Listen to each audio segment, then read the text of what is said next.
Ang mabuting balita ng Panginoon ayon kay San Marcos.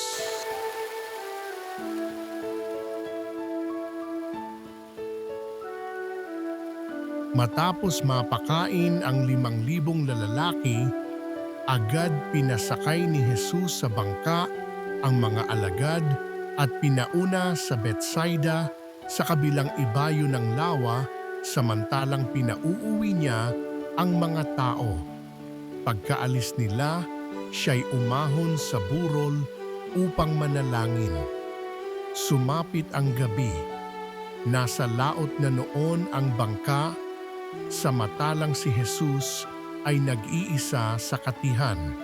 Nakita niyang nahihirapan sa pagsagwan ang kanyang mga alagad sapagkat pasalungat sila sa hangin. At nang madaling araw na, sumunod sa kanila si Jesus na naglalakad sa ibabaw ng tubig. Lalampasan niya sana sila, ngunit nakita ng mga alagad na siya'y lumalakad sa ibabaw ng tubig, kaya't napasigaw sila.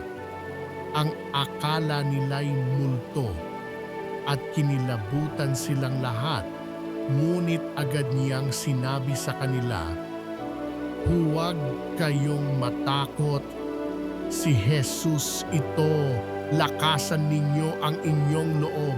Sumakay siya sa bangka at tumigil ang hangin. Sila'y lubhang ng gilalas sapagkat hindi nila naunawaan ang nangyari sa tinapay, hindi pa ito abot ng kanilang isip. Ang mabuting balita ng Panginoon.